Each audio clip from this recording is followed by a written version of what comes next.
15 شعبان کی رات میں ہمارے ملکوں میں جو ہمارے عجمی ملک ہیں اس میں وہ کچھ ہو رہا ہے جو نہ میرے نبی نے کیا، نہ صحابہ نے کیا، نہ تابعین نے کیا۔ عجیب و غریب عبادات گھڑ لی ہیں، عجیب و غریب اس کے اعمال بنا لیے ہیں اپنی طرف سے، اور مسجدیں بھری ہوتی ہیں اور روشنیاں لگی ہوتی ہیں اور آتش بازی ہو رہی ہوتی ہے۔ میرے نبی نے اس رات کی فضیلت بتائی، عمل کوئی نہیں بتایا۔ جیسے یہاں کوئی صلاۃ تسبیح کی جماعت کرا رہے ہوتے ہیں، کوئی اجتماعی تہجد پڑھ رہے ہوتے ہیں، کوئی دیگیں چڑھا رہے ہوتے ہیں، کوئی آتش بازی کر رہے ہوتے ہیں، تو وہ اس میں اتنا غلو ہو گیا ہے کہ یہ بھی ٹھیک نہیں۔ اور کچھ علماء نے اس کے رد میں اس کا اتنا انکار کیا ہے کہ اس رات کی کوئی فضیلت ہے ہی نہیں، یہ بھی ٹھیک نہیں۔ اس بیچ کا راستہ، اس رات کی فضیلت میں جتنی احادیث ہیں وہ ضعیف ہیں، لیکن اتنی کثرت سے ہیں کہ ان سب کا مل کر جمع ہو کر کم از کم وہ حسن لغیر ہی تک تو پہنچ جاتی ہیں۔ اور ابن عثیمین رحمۃ اللہ علیہ نے بھی یہ لکھا ہے کہ زیادہ سے زیادہ ان احادیث کے مجموعے سے، چونکہ اگرچہ ضعیف ہیں لیکن کافی زیادہ ہیں، تو وہ حسن لغیر ہی تک پہنچ جاتی ہیں۔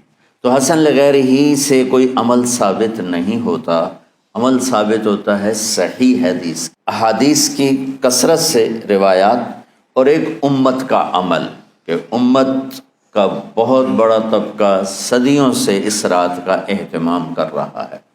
لیکن کچھ عرصہ پہلے تک اہتمام تھا دن میں روزہ رکھنا، رات کو کوئی نوافل پڑھ لینا، کوئی 2 چا زیادہ پڑھ لینا، لیکن اب یہ ڈھول تماشے جو اب شروع ہوا ہے اس کا تو کوئی وجود ہی کوئی نہیں ہے۔ تو اس رات کو اللہ تعالیٰ نے مبارک بنایا، اور حدیث پاک میں آتا ہے کہ اللہ تعالیٰ اس رات میں ساری دنیا کے لوگوں کی بخشش فرماتا ہے سوائے 5 آدمیوں کی، 5 کے سوا سب اہل ایمان کی بخشش ہو جاتی۔ مشرک، دوسرا مشاحن، مشاحن کیسے کہتے ہیں؟ دل میں بغض رکھنے والا، کینہ رکھنے والا۔ تیسرا مسبل ازارہ، پاجامے شلوار چادر کو ٹخنوں سے نیچے تک لے جانے والا۔ عاق لوالدیہ، ماں باپ کا نافرمان، نافرمان ایسا کہ دکھ دینے والا۔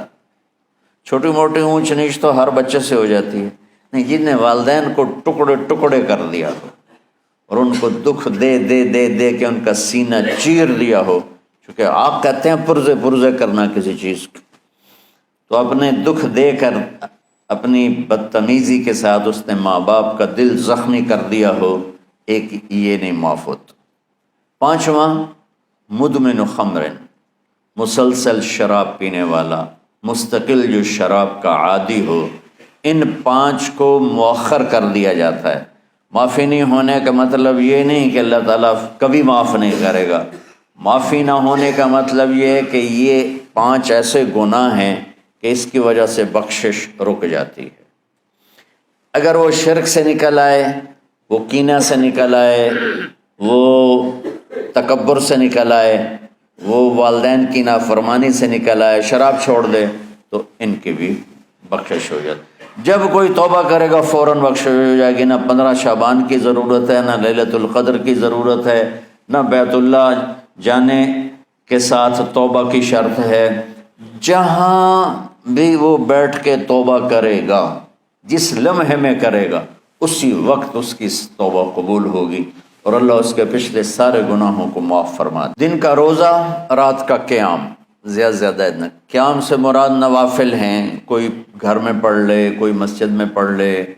نوافل، نفلی عبادات گھر میں ہی افضل ہوتی ہیں۔ میرے نبی سنتیں ہمیشہ گھر سے پڑھ کے آتے۔ اعتدال اللہ کو ہر چیز میں پسند ہے۔ دنیا جو مختصر ہے اس میں کیسے پسند نہیں ہوگا؟ آخرت جیسے معاملے میں بھی اللہ ہم سے کہہ رہا ہے اعتدال، امتن وسطا، ایسے عیسائیوں کی طرح ترک دنیا بھی نہ کرو، یہودیوں کی طرح دنیا کے پیچھے نہ پڑ جاؤ، رزق کے حلال بھی کماؤ، اپنے بچوں کو بھی دیکھو، اپنے فرائض کو بھی دیکھو جو دنیاوی ہیں، اور اللہ سے بھی اپنا معاملہ ٹھیک کرو اور درست کرو۔ حدیث آپ کو سب کو یاد ہوگی کہ 3 صحابہ آئے اللہ کے نبی کے گھر اور پوچھا کہ اللہ کے نبی رات کیسے گزارتے ہیں؟ تو گھر والوں نے کہا سوتے بھی ہیں، جاگتے بھی ہیں، کھاتے بھی ہیں۔ تو وہ تینوں آپس میں کہنے لگے وہ تو نبی ہیں، سوئیں بھی تو کوئی بات نہیں، اور شادی ہے کوئی بات نہیں، ہم تو نبی نہیں، ہمیں تو کچھ کرنا چاہیے۔ ایک نے کہا کہ میں ساری زندگی روزہ نہیں چھوڑوں گا، ایک نے کہا کہ میں ساری زندگی سوؤں گا نہیں، ایک نے کہا میں ساری زندگی شادی نہیں کروں گا۔ تو دیکھنے میں تو واہ واہ کیا بڑی بزرگی ہے بھائی، بڑے بزرگ ہیں۔ ہمارے نبی کو پتہ چلا، آپ نے تینوں کو بلا لیا، کہ تم مجھ سے زیادہ اللہ سے ڈرنے والے، تم سے زیادہ اللہ سے ڈرتا ہوں، میں سوتا بھی ہوں، میں کھاتا بھی ہوں، میں روزے بھی رکھتا ہوں، میں چھوڑ بھی دیتا ہوں، میری بیویاں بھی ہیں، میں اپنی بیویوں کے پاس بھی جاتا ہوں۔ تم دین میں غلو سے بچو، پہلے امتوں کو ہلاک کر دیا دین میں غلو۔ دنیا میں غلو یعنی انتہا پسندی، ایکسٹریمسٹ ہونا، دنیا ہو یا دین ہو، دونوں میں اعتدال بچو، اللہ تعالیٰ کو پسند۔